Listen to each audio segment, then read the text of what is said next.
Hello, how's it going? Hey, how you doing? You all right? I'm good. Why don't we get started off by why don't you tell a little bit about yourself and what you've been up to lately? Yeah, sure. So my name's Anthony, aka Windybeard. That's the name I've been using online for many years, and I make indie video games. Um, Hopefully, some of your Twitch audience will know who I am.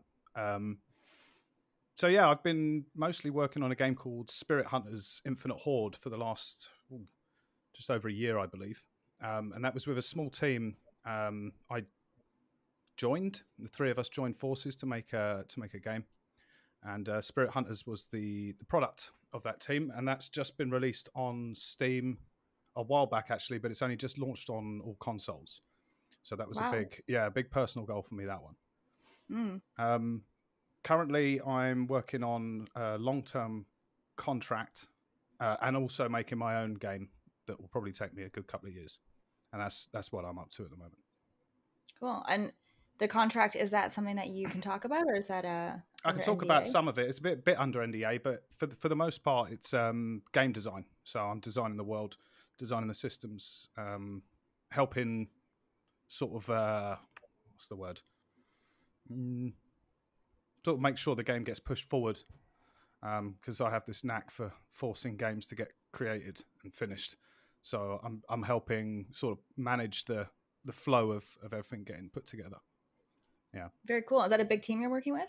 as a team of five. Yeah, it's a team of five. Yeah, but it's a publisher-funded game. It's a Metroidvania. That I can say, and Okay, cool. it's good fun. It's good fun. I'm enjoying the work. Yeah, How does it feel to be like, okay, wait a minute. You've been doing you've been doing your own thing for a while, very long and while. you've worked sometimes solo, sometimes with other Mm. artists or devs. Is that right? Yes, that's correct. Yeah, yeah. And So, then before that, what were you doing before you were going doing your own games? right. So I've been making video games all my life. I've been obsessed with them since I was a child. Mhm. So I've been designing them, hobbyist, making things that never get finished and drawing stuff up. Um, but I never went into video games for some reason. I ended up as working in law enforcement for about 10 years. Oh, Yeah, I didn't know that. yeah. But I left that. Thank God. It was an interesting job, but it wasn't for me. And I left that to do this. So, but I made and released two games whilst doing that. Um, Wow. yeah, my first two games. So every spare minute I had, yeah, it was tiring. But then that was how I released my first two games. And then I thought to myself, oh, this could work out. So I jumped. Um, and yeah, that's how I came about going into full time making video games for myself. Um, Amazing. yeah. How long did it take to make the first two games while you were working a full-time job? That was tricky. The first Yeah. one was my first game. Was called Sweezy Gunner. It's just like Mhm. you drive around a tank blowing stuff up.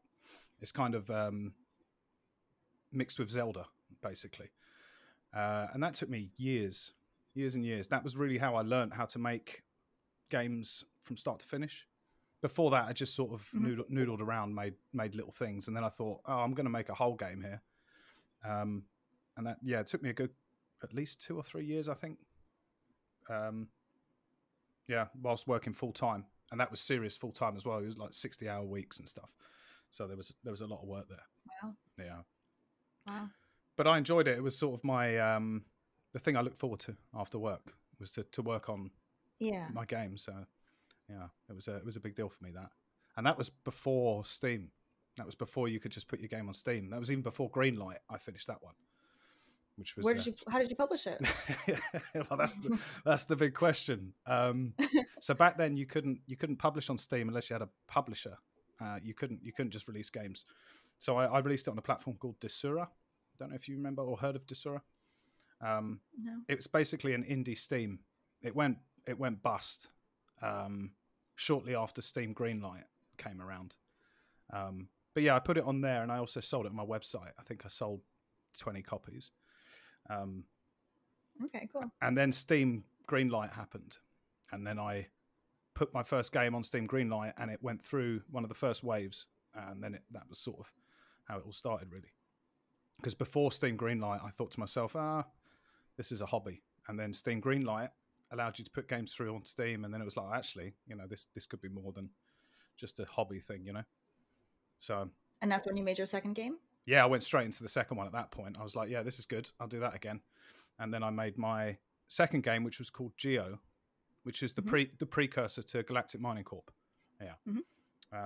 Which I also did whilst working.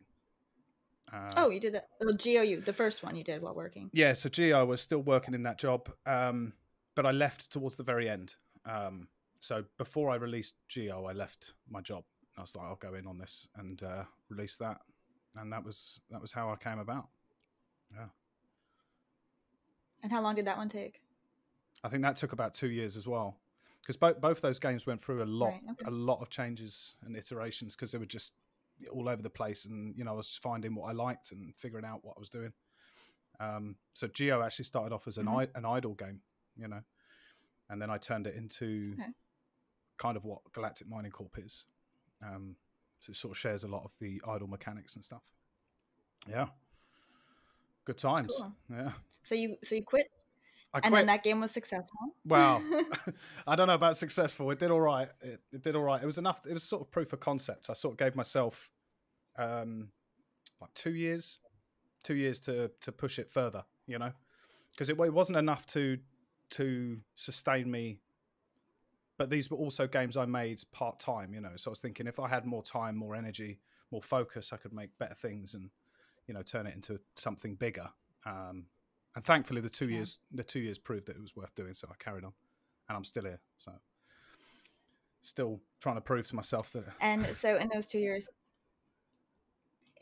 did you make your third game? Yes, I made a couple actually. I made Dreamstones, which was my third game.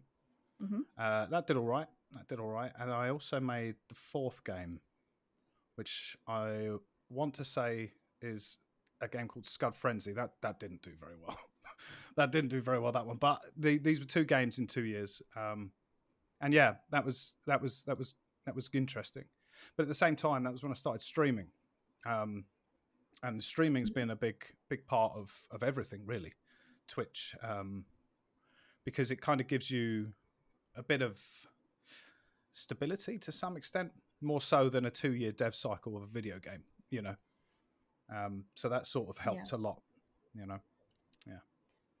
Yeah. And that was game 4 and 5, 3 and 4. Yeah, in those 2 years. Oh, So how many have you made in total now? You've made quite a few, haven't you? Yeah, I think it's 8. I think it's 8 now. Yeah, I believe. Yeah. That's really impressive. Thank you very much. How long have you been doing this full time then? So my first game released in 2014. So what year are we now? It's 2023. So about 7 years. 7 years, something like that. 6, 7 years. Yeah. Okay. Similar to me then. That's about how long I've been streaming. Oh, nice. So way back. Yeah. You started streaming right away too back then, right? Yeah. I did. Yeah. Yeah. Way back. Yeah. Long time ago now. And how have you liked the combo of streaming and game development? It's tricky. It's tricky sometimes because it's hard to concentrate. You can easily lose focus on what you're doing. But it's interesting. I like the discussion, and I don't like to work in silence and isolation. It gets quite boring, I find, especially if you have a monotonous job to do. Not every game's super quick to make, and things take a long time. So, if you've got a rather lengthy, dull task to do, then streaming is great fun because you can have a laugh with the people who come in, talk about things. Yeah. So I find it helps. How have you changed? Like, what is your balance between streaming, working off stream, taking a break, other life stuff? What's your kind of breakdown of all that? It's pretty chaotic at the moment. The hours I do it at the moment is a lot, and I'm trying to do less, mostly because I'm getting older. I think like when I first started doing all this was nearly 10 years ago. There's a big difference in how tired you get in 10 years. But I'm still probably I'm getting close to 80 hours a week most weeks, but I do try to get out every day. So I'm lucky enough to live on the coast, in a nice part of the UK. So I walk my dog every day on the beach and stuff just to get out. But yeah, I think outside of making video games, I try and play video games, and outside of that, I mostly just walk. Pretty much, I don't do a hell of a lot else. It's mostly video games all the time. Yeah. Video games and walking. I mean, it's good to get some active Oh, time and some outdoor time and screen break. Yeah, get out of the cave. Yeah, yeah, most definitely. It's important. It is important. Yeah, but it's sad though because I wanted to get to. There was a big gaming show recently in the UK. I think it's next week actually, and I just can't make it. I wanted to go, but I'm just too busy. The way things go. But yeah, hopefully next year. Yeah. Yeah, how's it been? How long have you been doing the contract for? What's it like working under a publisher with a team versus it's very interesting. You've been mostly doing your own thing for so long. Yeah, it was interesting, but the opportunity came up. It was just sort of brought up to me, and I wasn't looking for anything, and I don't think in most cases I would have taken anything. We finished Spirit Hunters, and the sort of team all wanted to do their own sort of thing after that, different things. So we sort of decided we'll park the team for a while and we'll go off and do our thing and see where it goes. And that was my intent, was to go back full time into my own stuff and stream. And then this opportunity came, and it's a team. I like the team. I know some people on it. I know a lot about it. I've never actually made a Metroidvania, but I do enjoy them a lot. And so it was a great opportunity. So I thought, yep, I'll have that. See how it goes. So I joined at a kind of critical moment where they were pushing for specific milestones for the publisher. So I joined in chaos, and it's sort of settled down now, and it's actually really, really nice. Yeah, it's going well. So I'm enjoying it. If I wasn't, I wouldn't do it. Simple as that. So yeah. But is that about 50-50 of your time, or is it just a small portion? It's probably. It's probably that. Maybe about 40% of my time, I'd say. Because I try and squeeze some hours in over the weekend if I can. So they're bonus hours, and they go on my projects. But yeah, it's just kind of as much or as little as I want, really. So I kind of do what's required to make the project good. I do everything I do when I make games and stuff. I care deeply about what I make and how I make it. So if I set out to do something, I'll make sure I do it. But yeah, it's good, and it's quite nice actually mixing up with two projects. There's pros and cons, obviously, but it is quite nice to switch. One day doing this project, and then the next 2 days doing this project. It does actually, it does make things a bit more interesting sometimes. Breaks it up. It's nice. It's nice to come back to a project after taking a break too. You kind of get like a fresh perspective. Yeah, exactly. Even after a day. Yeah, it can help. Yeah. And it gives you time to think about the other one. Whilst you're working on the other one, you can think about both at different times. Yeah, I'm enjoying it. Yeah. And so your personal project is solo this time? Yes, it is. Solo to an extent, I suppose. I always class myself as a solo developer, but I think in reality, there's always other people involved at some point down the line, or throughout the project. But yeah, it's me making it for the most part. But I'll be working. I am working again with my good friend. So I've had a mate all my life actually, and he makes all the music for all my games. He also did all the music for Spirit Hunters and stuff, and I'm working with him again. Which is fun. Cool. Yeah. So yeah, it's essentially a solo project. I'm hoping it's going to be about 2.5 years, but who knows at this stage, especially with the contract work. But it's going. How far into it are you now, time wise? What, my own project? Yeah. Okay. A couple of months, I think. Oh, is that the one that the group one you think will be 2.5 years? Oh no, that's about. Year and a half, I think. Year and a half on that. Mine's going to be about 2.5 years, my solo project, and I'm only a couple of months into it. Actual development. Okay, I see. Yeah, I've been thinking about it for quite some time. How I'm going to make it, what it's going to be. Writing stuff up, doing little designs and things. But actual development's only about 2.5 months at this point, I think. So it's mostly core functionality and placeholder art. Moving boxes around and stuff. How do you come up with the plan for your games? You seem to have a pretty good handle on the plan, the design. They're all really fun and addictive. You've got the art down. You've got a good process. How do you do it? That's an illusion because Is it? it's an illusion. I don't have it down. I sort of know what I want to make. I have a reasonably solid idea of what I want it to be, and then I work on the bits I want to work on until I don't want to work on them anymore. Then I do something else in the project, and all the while I'm thinking about the game loop and what I want it to feel like. And it's just a lot of thinking, really. I'm quite terrible for writing stuff down. It's a lot of it's in my head, so it is quite a case of I know what I want to make, and I just try and make it. So yeah, things come and go in the projects. I do kind of try and stick to what I set out to make, because you can get caught in some awful loops, forever changing the idea and forever going back and reworking. And so I make sure that what I'm setting out to do is clear. Then everything around it, can be a bit malleable depending on how I feel at the time. And, because an idea that feels good, like a side quest or a secondary system that you think feels good, and then 2 years later it doesn't quite work out. I'm quite happy to cut that out or put something new in, to fix a problem and stuff. So yeah, that's kind of how I do it. I don't have any massive design documents and all this stuff. A lot of it is what needs to be done at the time. If you're sort of playing a game, and you get this sort of intuition that maybe I should go this direction, and it's that endless conflict of picking, which way should I go here, so it's that.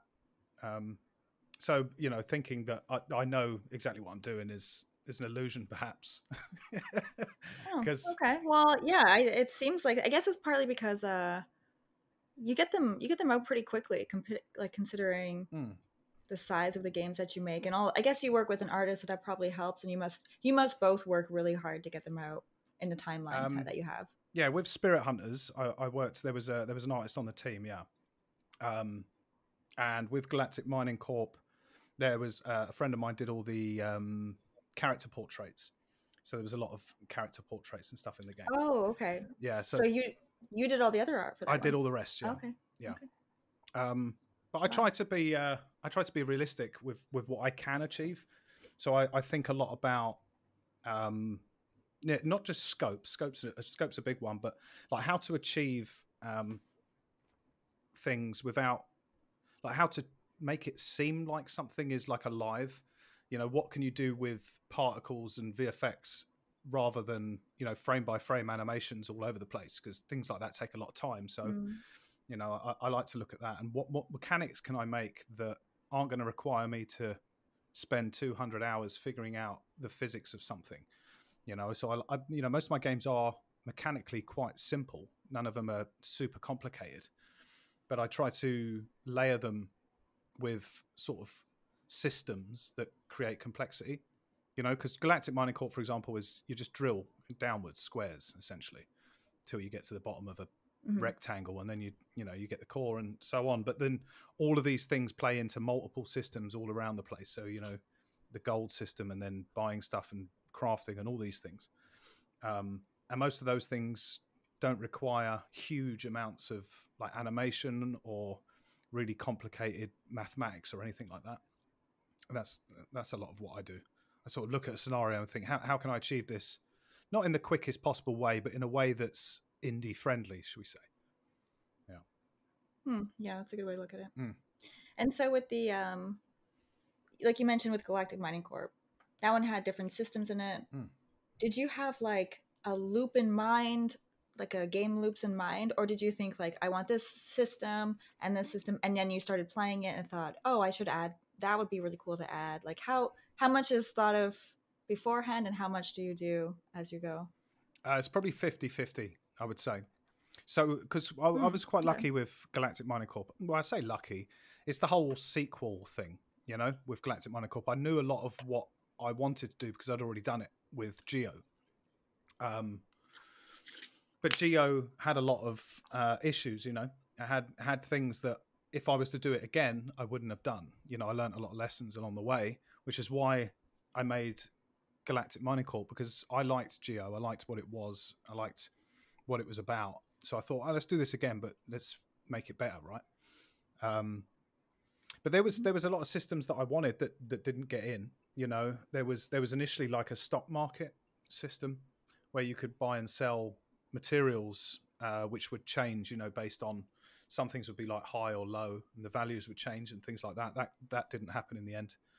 And one of the bigger changes was Geo had like procedurally generated universe, but kind of procedurally generated, whereas Galactic Mining Corp was hand designed. It didn't change. You know, it was always the same. And I'm still on the fence about which one's better, you know, for that situation, because the whole idea of infinite space, and you know, you see it in things like No Man's Sky and Starfield and stuff. It's always interesting. You know, it's always interesting. Yeah. But you know, all these choices. Procedural stuff can be fun, but it can also be, yes, it can be. Yeah, you can lose some of the yep design that like you can't really yep do a nice job. Like the thing you want to do is not always like, yeah. You need a nice hands-on mix. If you're going to do it, you do need a nice mix. Yeah. You can't. Some people go all in, you know, on procedural generation. I suppose if you go all the way in with it, then you know there's bonuses there, but there's a lot of nuance to how it's used and used effectively. Otherwise, you just end up with a mystery box of random things, which to me isn't always that exciting, you know, or interesting. Some people really enjoy that. So it's you know, it's the endless design path of which way to go, you know. And I've tried both with Geo and GMC, and I'm still uncertain, you know. So if I ever make a sequel, you know, who knows what I'll do there. Yeah. Are you planning on doing another one of those? Not currently. Not currently. Maybe in the future. I don't know. It's one of those. I you know, a lot of people they'll release a game and then they'll just jump on a sequel or make more of the same, and that sort of, to me, there's good and bad to that. You know, I don't want to be sat in front of 15 years of making the same video game. There's, you know, that no, I don't want that. I like to make different things, even if there's, you know, money on the table, so to speak. It doesn't excite me or interest me too much. So maybe one day, but it's a case of, you know, what would be the value of a sequel? What would I do with it to make it worth existing? You know, where do you take it without just making the same thing again? So, you know, sometimes adding more makes it worse. You know, it doesn't necessarily mean it'd be a better game. Yeah, you definitely do see some IPs just go downhill. Little by little, each iteration. Yeah, exactly. So a lot of the time, even. Sometimes like one and done's nice. You know, put it out and people like it and ask. You know, if people want more, that's a very good thing. Yeah, that's true. Yeah. So, which game would you say has been like your most successful game, whether personally or whatever way you would say? That would be Galactic Mining Corp, I would say. Yeah. And did you celebrate it? Did you have celebrations too? No, I didn't actually, because I was I was moving house when the game came out. I was actually it was an absolute nightmare. It was a bad choice. But I'd sold my house, and the house I was supposed to be moving into wasn't ready for about 8 weeks. So I was essentially homeless when I released Galactic Mining Corp, and I was dealing with the release. Thankfully, my in-laws, so my wife's parents, we stayed with them, and within 20 minutes of walking through the front door, I was running cables around the house to set up like an emergency station to work from, because I was dealing with, like, 3 days after release, I was setting up in my in-laws' dining room. Yeah, I was. It was. Oh my goodness. Yeah, it was bad timing, but it was. You know, I look back on it now and laugh. But yeah, that was stressful. Yeah. Working till like 4 a.m, answering questions, and yeah. Don't do that. Don't Oh release my a gosh, game. what? That has been so stressful. It's stressful enough just to I know. release a game and deal with all of that. Oh I couldn't God. imagine moving and then being in someone else's home Yeah, during that yeah, time. exactly. Just homeless for, well, I was like, you know, homeless, but yeah, Yeah. it was a Wow. crazy time, but it was successful in many ways. You know, it didn't make untold wealth. You know, it's not one of those indie games that makes a fortune, but it did all right, and it opened my eyes to a lot of things. I learned a hell of a lot with that game, and Spirit Hunters has done well, but it's a very different market. It's a much lower priced video game, and there's a team of people, Mhm. and there's all these other things. So you Mhm. know, it's a very, very different production. But again, you know, the value from Spirit Hunters is what I've learned from working with the people I worked with. So I worked with my friend Pete Cooper, who did the character art for Galactic Mining Corp, and then I worked with another pal called Nathan. He's around on Twitch as well, called Binary Ferret. He's around, and we made the game. Okay. And he's a fantastic programmer, and Pete's an incredible artist. So I learned a hell of a lot from these guys, which, you know, it's all about learning, isn't it, really? That's how you get better Yeah. at what you What do. kind of things did you learn? You said you learned a lot from. Sorry about that. Sorry. It's all right. From Galactic Mining Corp, you said that you learned a lot. What kind of things? What kind of takeaways did you get from it? I started to see indie games differently. You know, I started to recognize things that I was potentially doing that were harming my chances of success of you know, of any description. But I was kind of more aware that I was making something for a person to play, rather than making something because I thought, hey, this is cool, let's do this. You know, I was starting to think more about, like, well, I think that's good. What will this player think? You know, who's this game for, and why would they want to play it? So it was a lot more focused on both being a fun game that I want to make, but also it's an indie game, and it's essentially a product that I'm going to try and sell, and I want people to enjoy.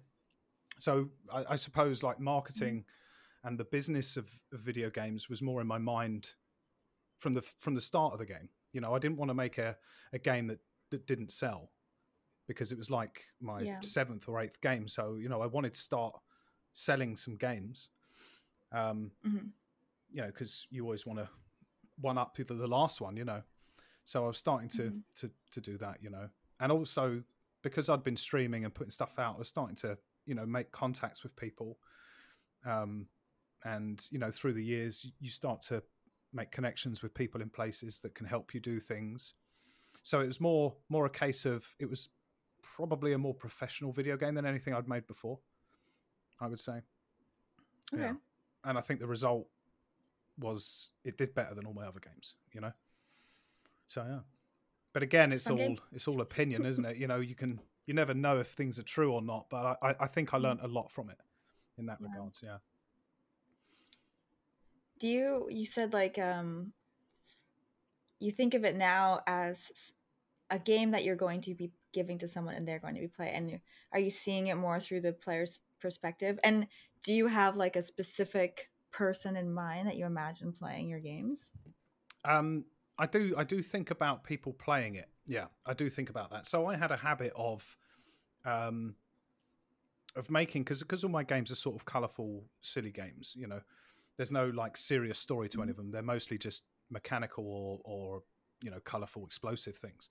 So I would always have these intent to not so much troll a player, but try and create scenarios where something's going to be difficult, or something's going to be, like, unexpectedly, like, jarring, which was a bad thing for me to do, you know, because, you know, when you start to think about a player, you notice that a lot of, you know, indie games are too difficult in many regards. Certain things are too difficult. They're not considered from someone who's not been working on it for 3 years. How are they going to interact with this thing for the first 10 minutes.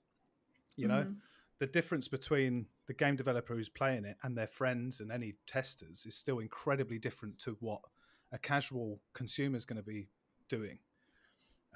So I try to focus on that a lot. You know, what does the first hour feel like? Because, you know, that's a very important hour. How do you sort of get the player interested and having fun as quickly as possible, whilst, you know, not just throwing them into the mix? So a lot of that. And as for like who I make the game for, I kind of know what I like from an indie game.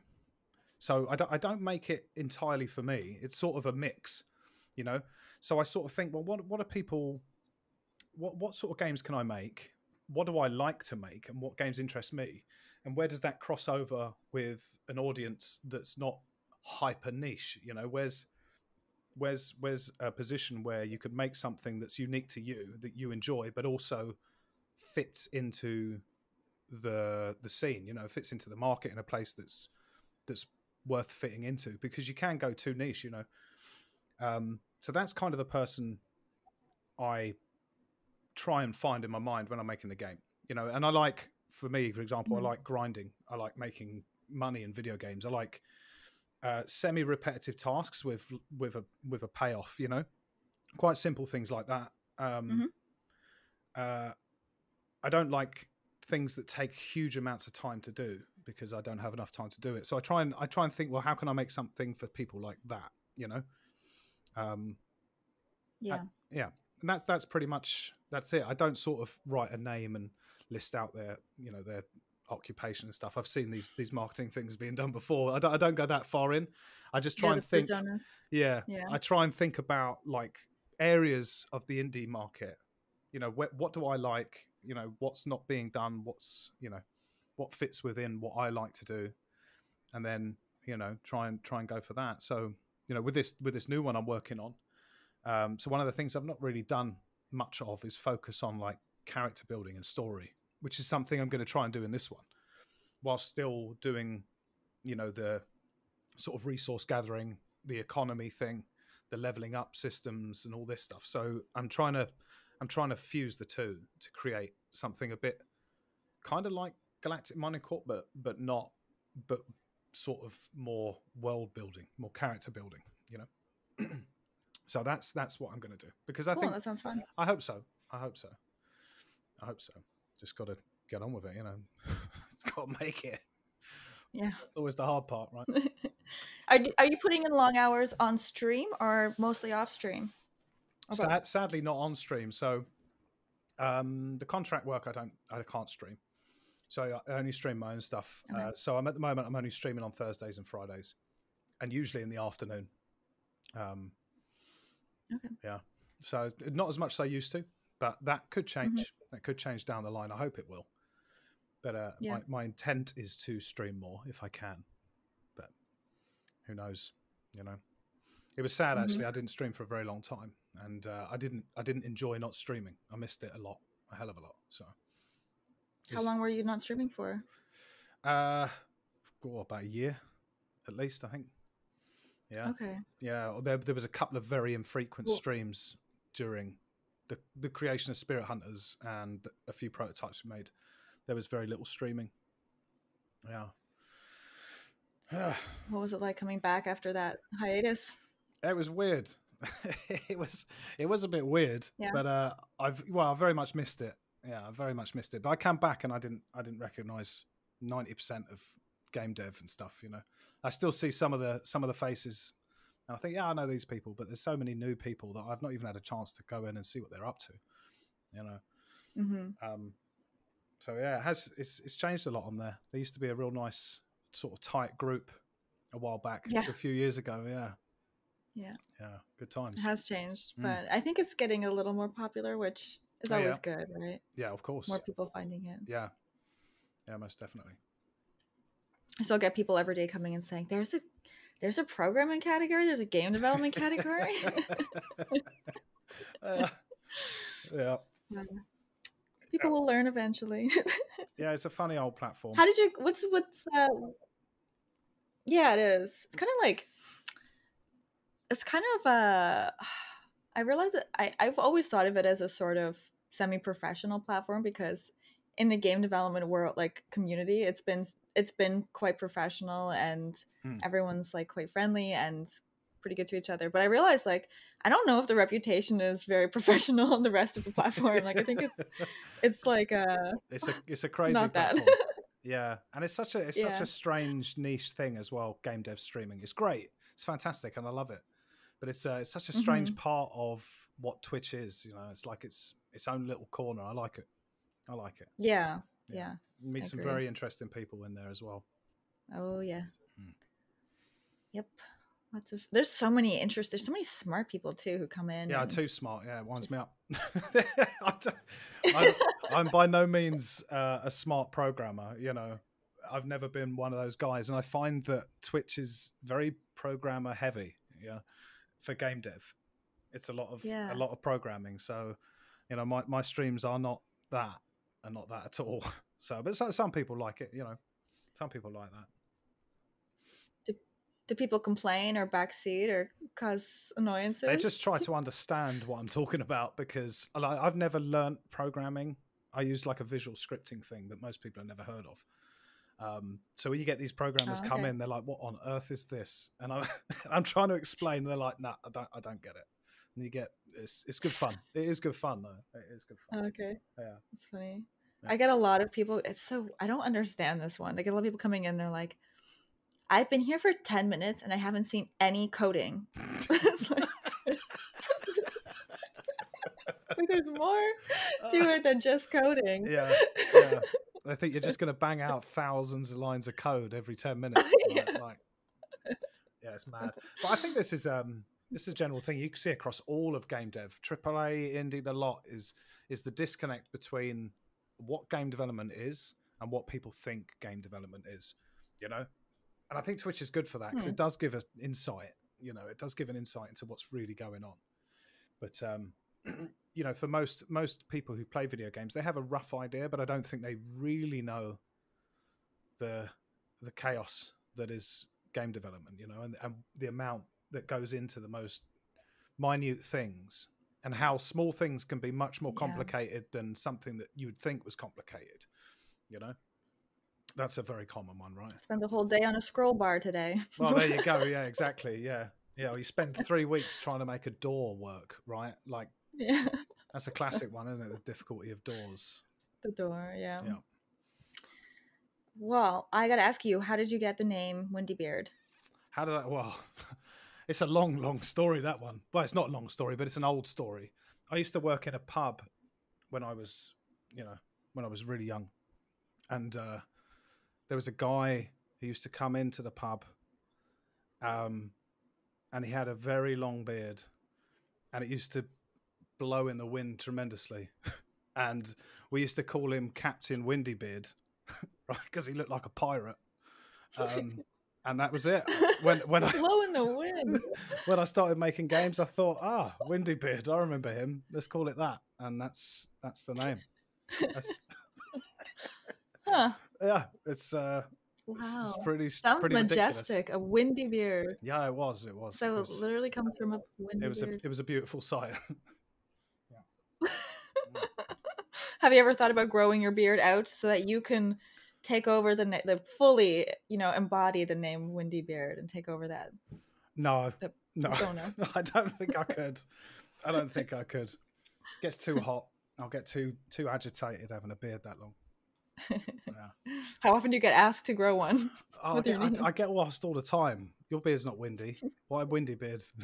But you see all these. The thing is, like now I don't, because back when I first started calling it all that, it was strange. But now you see people called like toast bucket games, and I don't know, shoe on elbow games, and all these crazy names. So I kind of get away with it more now. I don't get asked so much. Yeah, that's true. There are some weird games. Yeah, they've all got the same sort of weird combination of two objects. But I did that. That's what I called it. Windy Beard games. It's memorable. It's good. Yeah, it's strange, but it works. So how is your how it sounds like your work-life balance is not good, which I'm also guilty of. Unless you're happy with it, I guess. Yeah, I love Then it. who cares? Yeah, Yeah. there's never enough time, But I look at it Yeah. this way: as I'm lucky enough to do what I love to do. If I wasn't Mhm. working, I'd be making games. I'd be playing games. I'd be designing a game. That's what I like to do with my time. I try, of course, make time because with the wife and the dog and stuff, we go do things. But any spare minute I get, it's because I want to do it. And when I don't want to do it, I'll probably stop. But for now, I'm quite happy to just keep going. Yeah. Do you have you found yourself burnt out, or are you conscientious of stop like not letting yourself burn I out? thought I was. I thought I was gonna. I actually thought I was gonna be after Spirit Hunters, because Spirit Hunters was crunch from start to finish. Right, the whole thing was crunch. It was crazy, and we did early access, which was tough. It was the first time I'd done early access, and then we'd done the console and all these other things that I'd never done before. And we were a small team, and it was just always go long hours. And I was worried that I would come out the end of it and be burnt out, but I have this sort of strange cycle that happens every single time: is make game, enjoy making game, release game, get a bit depressed for a while, for like a couple of weeks, and then bang, I'm straight back at it, and I'm excited to do the next one. And thankfully, I've not burnt out at any point yet. So Wait a second. Why get depressed after release? Shouldn't that be when you're at the highest? yeah, you should be, right? Like, I don't know why. It just is every time, because I think it's just that whole, you put everything into it. It's finally finished. You've got to then deal with the pressure of releasing it, good or bad, all the chaos that surrounds a release, and then the sort of what am I going to pin the next 2 years of my life to, right? You've got that decision ticking away in the back of your head, is I got to start another project, and it has to be the right project, because I don't want to spend a year and then have to start again, So there's, for me, there's a lot of that spiraling around in my head. So kind of, yeah. I like making them more than I do releasing them. But that's just the pressure. Interesting. Yeah, I think so. The process, I enjoy the process far more than the final thing. But I like to look back on the release. So I like having games out. If that makes any sense. The ramblings of a madman. But that's understandable. Yeah. I'm always happy that I have. Because you don't think about like, oh, I need to do this, I need to do that. Exactly, yeah. It's nice to sort of sit there and think, well, that's done. That's done and dusted. There it is, That's always a nice right. feeling. Yeah, there's no question. There's no like, should I fix that thing? Is that it's like, it's no, I'm not going back to that anymore. It's done. And I'm quite comfortable with that. I think a lot of developers get quite twitchy about that. I'm quite happy to have a cut off. This is finished now, Yeah. I think it's healthy to do that. I do, and I think it does upset. It does upset some people, but there is this expectation now that a game is forever developed, even after release. Endless new content, endless this, endless that. But there has to be a point where, especially if you want to make something else, that you just say, right, now that's done. That's the game. It's finished. I hope you enjoy it and make something else, right? Yeah. Right. Yeah. No, I think you have to stop at some point, or you'll just it's just at a certain point there's no return of value, because that's it. You can't just keep supporting a game and not making money to support yourself. You have to eventually. Well, that's it. Yeah. I'm sure. Sorry, go on. Most people can understand that. I think so. I think most gamers can understand. Yeah, there's a small contingent that you see knocking about who don't, but they're a minority, a loud minority. But you are right. There is like a pinnacle, isn't there? There's a point where the amount of time you've put into a project is at the optimum return, and any amount of time you spend after that point, it's, a diminishing return on the work you're doing, which isn't always the right place to stop, obviously, because you don't want to just say, right, it's done now, because that's when I'm going to make the most amount of money for my hours, because it might be a bad game at that point. Right. But you don't want to go way too far past that point, years and years after that point, because you're just harming yourself, So Right. Yeah, Yeah. especially when it's content I based. think if getting the majority of the problems worked out, Mm, any little extra things yeah. done that, I think it's definitely like right away you see it all and you want to get it done. Yes. But then like after a while, I think it's from the developer's perspective. When it's like, okay, I might not get it perfect on this random resolution or on this Exactly. random Yeah. platform or Yeah. controller, whatever. Like Yeah. at some point you're like, these are just gonna have to be Yeah. not supported. Exactly. Yeah. And some people have some wild setups. you know, that's Yes. that's the other thing that they've got like a 3 foot wide, 4 inch high monitor that spreads around their room, and Yeah. they're asking for support, and you're like, oh, I can't, man, I Right. can't support that. Yeah, exactly. Um, Yeah, and I think it's also very easy for a developer to look at like Steam forums and feedback on Twitch or Twitter or whatever, and there's 2 or 3 people Mhm. complaining about a bug, and to think, oh, I need to fix that, I need to fix it, I need to fix it, and you think, well, for the thousands and thousands of people who have played the game, 2 people have seen this problem, right? And they say it's infrequent, but Mhm. because of these, you don't have all these people saying, I don't have any bugs. You just have the voices saying, there's a bug, there's a bug. You think, oh no, I've got to fix all these bugs. Yeah, But that's true. sometimes you just got to let a few things lie. It's just the way it is. You look at some of the Mhm. biggest games in the world, and they have to do the same thing. Bethesda is a great example, right? You know, Hmm. Maybe maybe a little too extreme. maybe, but they probably look at some of these things, where, oh, my horse's legs are on backwards, and they go, oh god, that's going to take us 8 months to fix that because of this. So they just they just leave it in. Well, maybe. I might have to start rating the bugs. Like this one is humorous, so Yeah, it's yeah, gonna go to the bottom, lowest priority, because it yeah, might just make people laugh. yeah, exactly. Yeah, unless it freezes the game, it's not the end of the world, right? Or if it doesn't delete a save file, Hmm. someone's hat falls off, it's not the end of the world, right? So just Yeah, depends how comfortable you are with those things. yeah. Mm. How was console release? Will you be doing it again with this current project? Console release was interesting, to say the least. Very eye opening, I'll tell you that. Um, Which consoles? it's on. So Spirit Hunters is on Switch, PlayStation 4, PlayStation 5, Xbox One, and the Xbox Series. So all 5 of the Wow. current consoles. Yeah. So I would say that a lot of the work is down to Nathan, the programmer, and we also had a third party involved contractor porting a guy. He's an indie porter guy, but he did a lot of work as well. So there was a lot of effort went into it, especially considering what the game is for something like the Switch. There's a lot of action going on. It's like Vampire Survivors crazy, right? Hmm. So there was a lot to do for it to work on the Switch specifically. But yeah, it's sort of opened my eyes to how much is involved in that. Because I always thought to myself, oh, I'd love to get these games on consoles, but now I'm thinking, whoa, whoa, whoa, whoa, whoa. There's a lot involved in that, a hell of a lot involved in that, and obviously that without, What was the bulk? sorry. Sorry, what is the bulk of the work that takes so much with the console release? So from obviously the testing is a big issue, because we're working with a small, like, independent porting chap. There wasn't a huge QA department to do functionality testing on all the different systems, and every single system has a huge list of requirements in order for it to pass certification checks, right?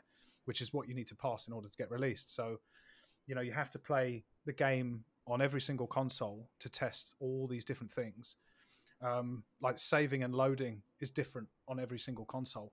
So you have to test the save system on every single console, and changing. You think about something like the Xbox, is you can log in and out of accounts whilst mid game, and then you've got things like save states and stuff, which if you've built your game for PC, it's not designed to use that. So you have to, all this stuff has to be factored in and built in. And then on top of that, these platforms are not as user friendly as Steam is. Right, it's renewed my love of what Valve have produced for developers in Steam. Steam is phenomenal in what they offer and how they offer it. So yeah, it's just a lot more work than I expected, and it's a lot harder than Steam is to navigate, right? All the different systems, and thankfully that was our third party is handling most of that. But obviously all these checks, all this testing, all the optimization, so there was a huge amount of playing the game on Switch and tracking, slowed down frame rates, where was pinch points, in order to pick these things up.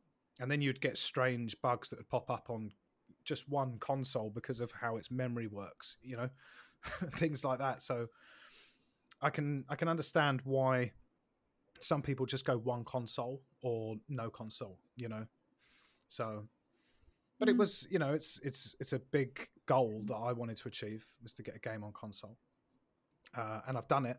And I would probably do it again. But it wouldn't be me doing the work.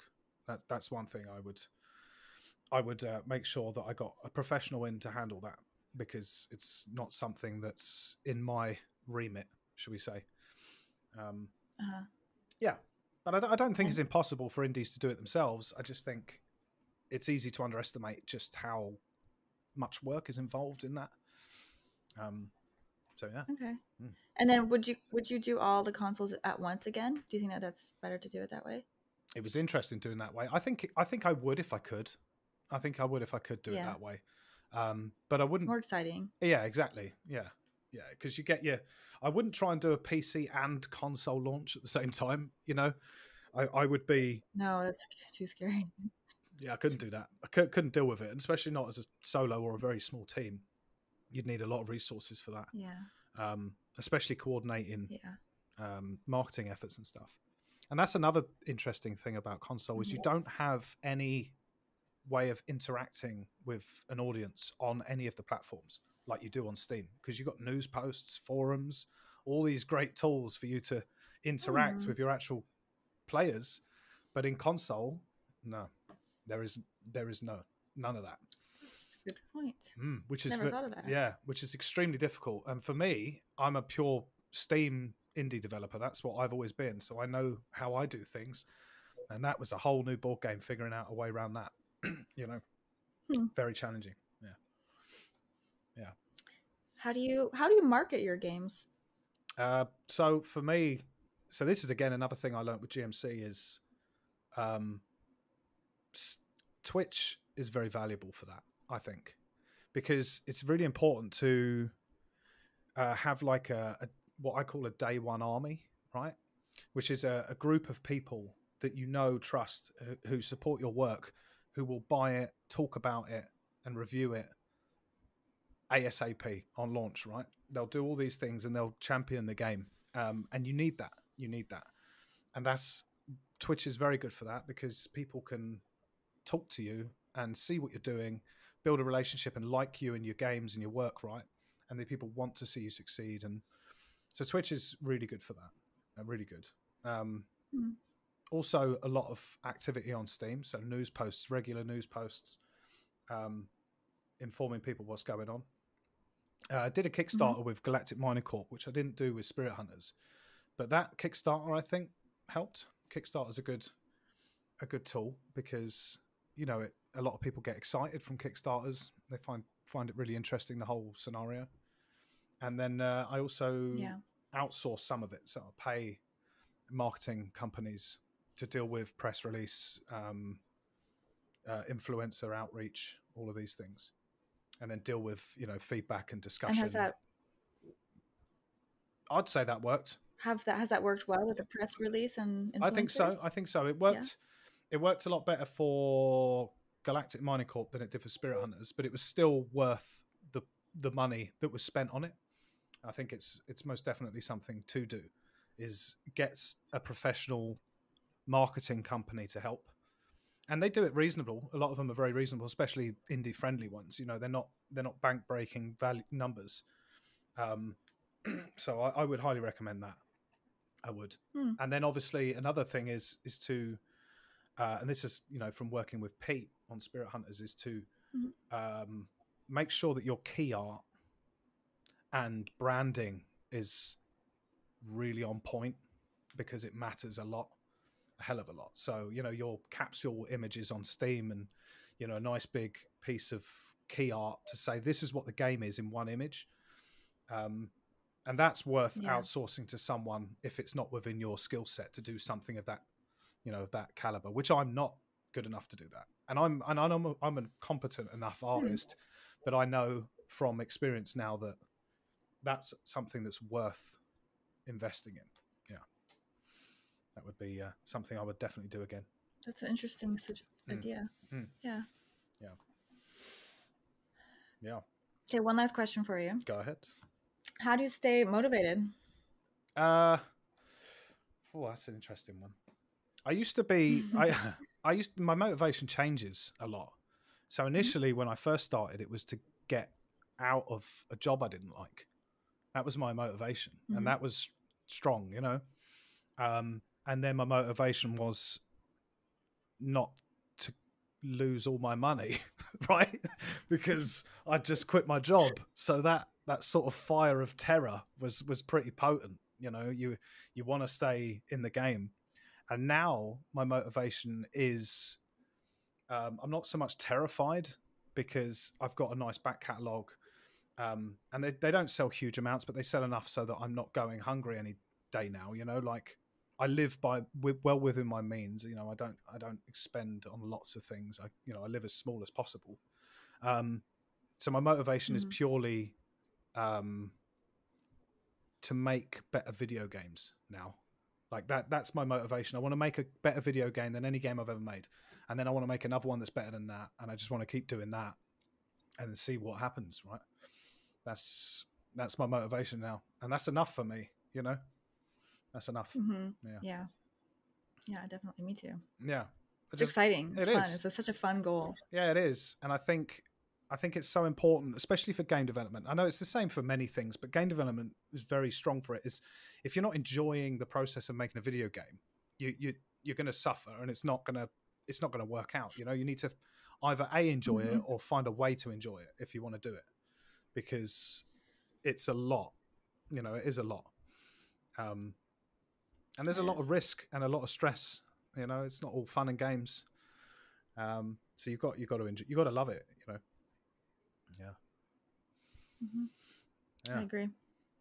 Absolutely. Cool. Well, thank you for joining. You've shared a lot of really cool insights. It's nice to get to know like what you do and how you do a little bit more, because I've only really caught the odd stream here and there. So it's nice to sit down and hear about it. It's been good to chat. No worries. All right. Well, thanks again. I'll talk to you later. Okay. See you later.